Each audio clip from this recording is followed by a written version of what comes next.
Chemical bonding lesson number 9. आपल्याला आता हायब्रिडायझेशनचे examples घ्यायचे आहेत. 3 प्रकारचे हायब्रिडायझेशन शिकायचे, sp3, sp2 आणि sp. sp3 मध्ये पहिलं एक्झाम्पल घेऊया आपण. Formation of methane molecule. मिथेनचं सूत्र आहे CH4. सरळ सरळ 4 मार्काचा प्रश्न विचारला जातो. Write down the formation of methane molecule on the basis of hybridisation. हायब्रिडायझेशनच्या आधारावर मिथेन मॉलिक्यूल कसा तयार होतो या प्रश्नाचं उत्तर द्यायचं आहे. तसं तर मिथेन मॉलिक्यूल तयार व्हायला नको असं व्हॅलन्स बॉन्ड थेअरी म्हणते.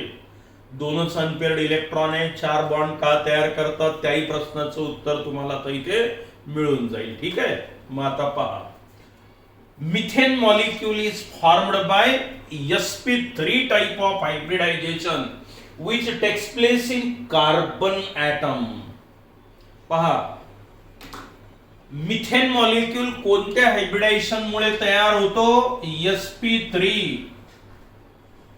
आणि कोणामध्ये होतं ते? कार्बन ऍटम मध्ये होतं आहे. कार्बन ऍटम मध्ये कोणतं हायब्रिडायझेशन होत आहे म्हटलं मी? sp3 hybridisation. म्हणजे काय? एक s आणि 3p ऍटॉमिक ऑर्बिटल कार्बनचे एकमेकांमध्ये मिक्स होतील, त्याच्यापासून 4 हायब्रिड ऑर्बिटल्स आपल्याला मिळतील की जे सारख्या एनर्जीचे राहतील आणि ज्याला टेट्राहायड्रल जॉमेट्री राहील. ठीक आहे. मग बघा, आता 4 मार्काचा प्रश्न असतो. पहिलं वाक्य, methane molecule is formed by sp3 type of hybridisation which takes place in central carbon atom. कुठे झालं हायब्रिडायझेशन? कार्बन ऍटम मध्ये झालं. मग आता पहा कसं झालं. Carbon atom has electronic configuration 1s2, 2s2, 2px1, 2py1 आणि 2pz0 लिहूया आपण इथे. हे 2 इलेक्ट्रॉन पेअर्ड आहेत. हे 2s हेही पेअर्ड आहेत. ही p सबशेल आहे. इथे 1 आणि इथे 1, 2 अनपेअर्ड इलेक्ट्रॉन. z रिकामा आहे म्हणून मी काय लिहिलं? 2pz. Carbon atom has electronic configuration. आपल्या नियमानुसार हे कॉन्फिगरेशन आहे कार्बनचं. बरोबर आहे. आता याला म्हणायचं ground state electronic configuration. Ground state बरोबर आहे. नियमानुसार काही याच्यात प्रॉब्लेम नाहीये. Ground state electronic configuration of carbon atom is 1s2, 2s2, 2px1, 2py1, 2pz0. But in excited state, in combined state, its electronic configuration becomes. पुन्हा पाहता, हे ground state नियमानुसार बरोबर आहे. पण जेव्हा हा कार्बन ऍटम इतरांसोबत कॉम्बिनेशन मध्ये भाग घेतो तेव्हा मात्र हे कॉन्फिगरेशन राहत नाही, त्यात थोडासा बदल होतो. मग त्या बदल झालेल्या कॉन्फिगरेशनला म्हटलं आपण एक्साइटेड स्टेट इलेक्ट्रॉनिक कॉन्फिगरेशन. हे ग्राउंड स्टेट. मग आता काय होतं की एक्साइटेड स्टेट मध्ये किंवा केमिकल कॉम्बिनेशन मध्ये कार्बन ऍटम मध्ये या 2s ऍटॉमिक ऑर्बिटल मधला एक इलेक्ट्रॉन हा 2pz मध्ये चालला जातो. याला म्हणायचं excitation of the electron. 2s मधला एक इलेक्ट्रॉन 2pz ऍटॉमिक ऑर्बिटल मध्ये त्याचं एक्साइटेशन होतं, त्याचं प्रमोशन होतं म्हणा, प्रमोशन ऑफ द इलेक्ट्रॉन म्हणा त्याला, किंवा त्याचं एक्साइटेशन ऑफ द इलेक्ट्रॉन म्हणा. याची एनर्जी किंचित कमी आहे, याची जास्त आहे. आणि आपण बघितलं आहे व्हॅलन्स बॉन्ड थेअरी मध्ये की जेव्हा ऍटम जवळ येतात तेव्हा त्यातून काही अमाऊंट ऑफ एनर्जी बाहेर पडत असते. बाहेर पडणारी एनर्जी हा इलेक्ट्रॉन घेतो, मग त्याची एनर्जी वाढल्यामुळे तो काय होतो? या 2pz मध्ये शिफ्ट होतो. हा जो प्रकार घडला याला म्हणायचं एक्साइटेशन ऑफ इलेक्ट्रॉन. आता एवढं सगळं सांगायची गरज नाही. Ground state electronic configuration of carbon is 1s2, 2s2, 2px1, 2py1, 2pz0. But in excited state, its electronic configuration becomes 1s2, 2s1, 2px1, 2py1, 2pz1. आता कॉन्फिगरेशन बदललं. याला कोणतं कॉन्फिगरेशन म्हणायचं ठरलं? Excited state electronic configuration. किती unpaired electron झाले आता? 4. बरोबर आहे. पहिले किती होते? 2. आता हा जो प्रकार घडला याला म्हटलं आपण excitation of the electron, promotion of the electron. हे केव्हा होत असतं? एकटा कार्बन ॲटम असेल तर हेच कॉन्फिगरेशन असतं, पण जेव्हा तो केमिकल बॉन्डिंग मध्ये इन्व्हॉल्व होतो तेव्हा मात्र हा इलेक्ट्रॉन त्याची जागा बदलतो, 2pz मध्ये चालला जातो. आता झाले 4 ॲटॉमिक ऑर्बिटल मध्ये 4 अनपेअर्ड इलेक्ट्रॉन. आता 4 बॉन्ड तयार करू शकेल तो, नाही का? पण आता काय होतं? Here carbon atom undergoes sp3 type of hybridization. आता याला मी म्हणतो एक्साइटेड स्टेट इलेक्ट्रॉनिक कॉन्फिगरेशन. हे झालं एक्साइटेड स्टेट कॉन्फिगरेशन. आता काय होतं इथून पुढे? Now here 1 2s atomic orbital, 1 2px, 1 2py, 1 2pz. These 4 atomic orbitals are mixed together and they undergoes sp3 type of hybridization. आता पहा, हे एक 2s, हे 2px, हे 2py, हे 2pz, हे 4 ॲटॉमिक ऑर्बिटल एकमेकात मिक्स होतील आणि त्याच्यापासून 4 सारख्या एनर्जीचे हायब्रिड ऑर्बिटल्स आपल्याला देईल. त्यालाच आपण कोणतं हायब्रिडायझेशन म्हणतो? sp3. मग हेच वाक्य सांगायचं आहे आपल्याला आता. Now here carbon atom undergoes sp3 type of hybridization in which 1 2s atomic orbital and 3p, 2px, 2py, 2pz. These 4 atomic orbitals are mixed together and they produces 4 equivalent energy hybrid atomic orbital. आता 4 atomic orbital mix झाले, 4 hybrid orbitals तयार होतील सारख्या एनर्जीचे. इथे energy gap आहे, हा जो gap दाखवतो.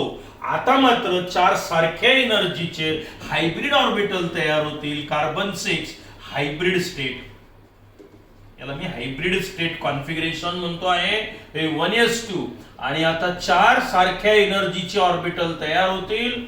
हे पहा, हे 1s2 आणि आता 4 सारख्या एनर्जीचे हायब्रिड ऑर्बिटल तयार झाले. 4. आता याला हे sp3 sp3 sp3 म्हणा. हायब्रिड ऑर्बिटल आहेत हे. किती तयार झाले? 4 तयार झाले.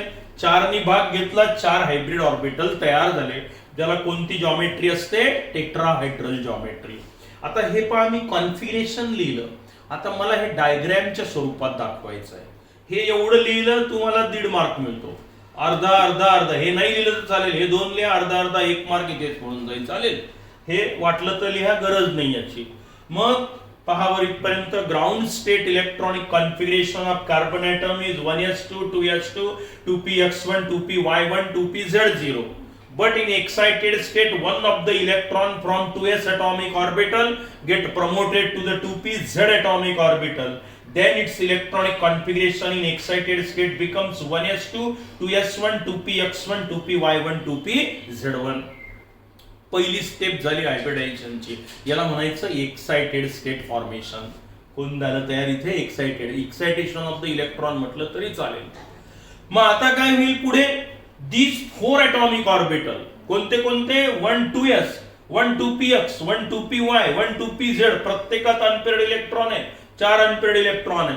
These 4 atomic orbital, 1 2s and 3p, that is 2px, 2py, 2pz.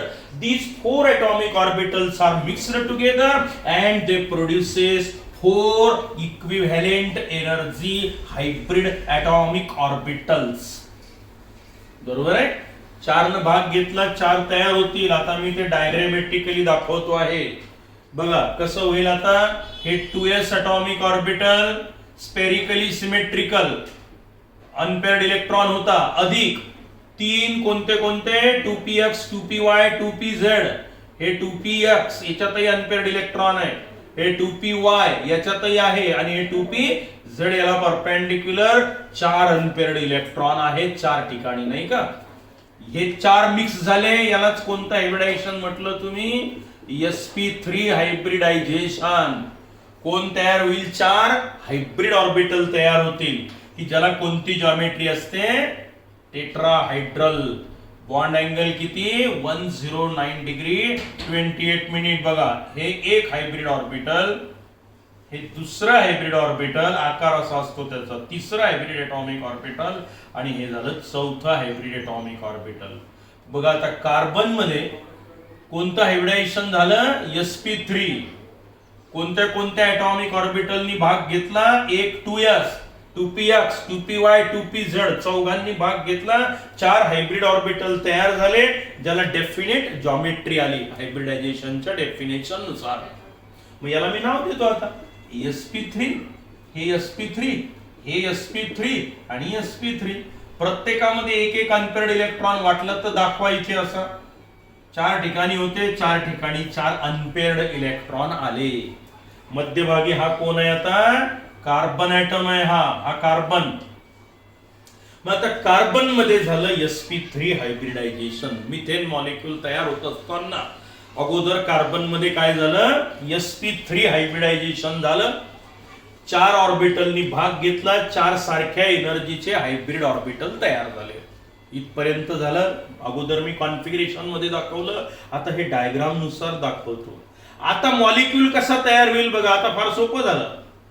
हा कार्बन, मिथेन मध्ये एक कार्बन आणि 4 कोण आहेत, हायड्रोजन.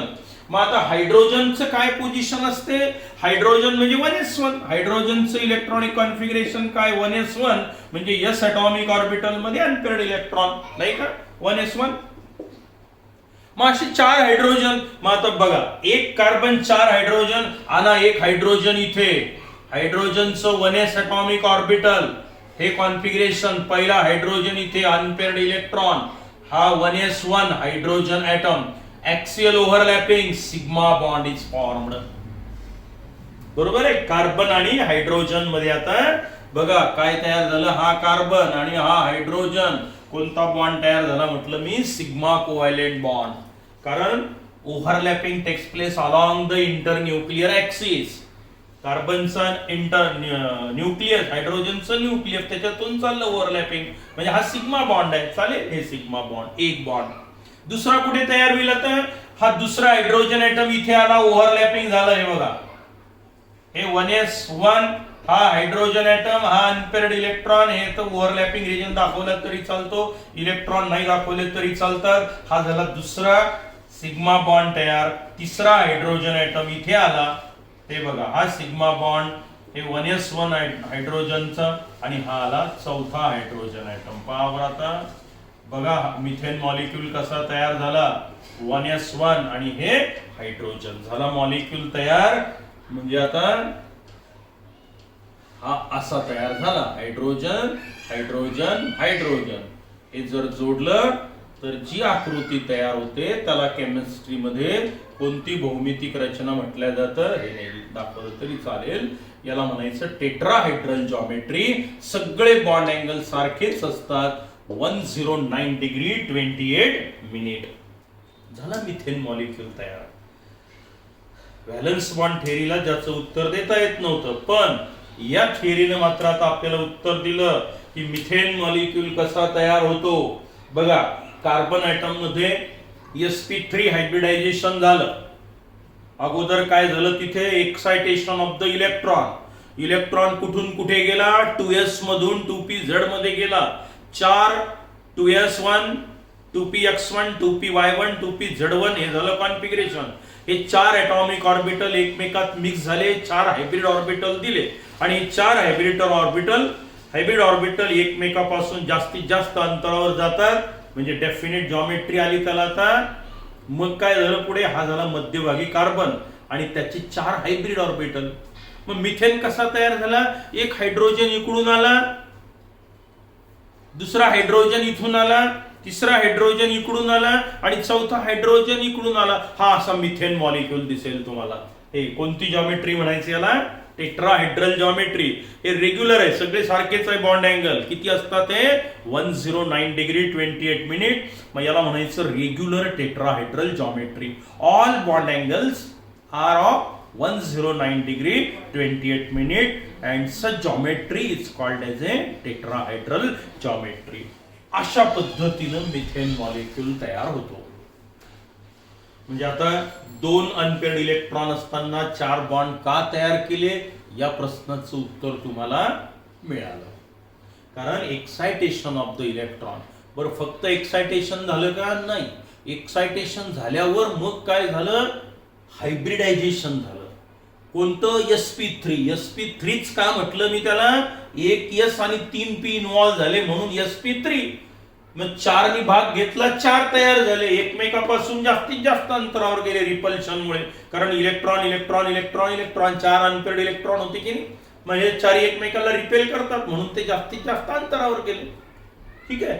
मग आता ओव्हरलॅपिंग झालं. Then each sp3 hybrid atomic orbital of carbon atom, each हे 4. Each sp3 hybrid atomic orbital of carbon atom, it contains unpaired electron and it overlaps with 1s atomic orbital of hydrogen atom, forming the 4 sigma covalent bond between carbon and hydrogen. असे 4 sigma bond तयार झाले. Carbon आणि हे सगळे sigma बॉन्डच आहे along the internuclear axis overlapping. In this way methane molecule is formed. मग आता formation of methane molecule मध्ये काही अडचण आहे का? पुन्हा एकदा नोट्स जवळच ठेवायच्या. बघा, नोट्स मध्ये आता मी सांगतो अशी काहीशी वाक्य असतील. Methane molecule is formed by the sp3 type of hybridisation which takes place in central carbon atom. Carbon atom has ground state electronic configuration 1s2, 2s2, 2px1, 2py1, 2pz0. Box diagram बघा. Excited state configuration 2s मधून 2pz मध्ये electron दाखवला.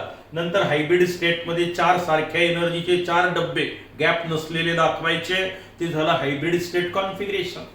मग आपण सांगितलं now here in carbon atom sp3 hybridization takes place in which 1 2s and 3p, that is 2px 2py 2pz, these 4 atomic orbitals mixed together and they produces 4 equivalent energy hybrid atomic orbital having tetrahedral geometry. Now each sp3 hybrid atomic orbital contain unpaired electron and it overlaps with 1s atomic orbital of hydrogen atom and forms 4 sigma covalent bond. Thus methane molecule have regular tetrahedral geometry where all hydrogen carbon hydrogen hydrogen carbon hydrogen हे सगळे bond angle कोणते म्हणायचं? Hydrogen carbon hydrogen.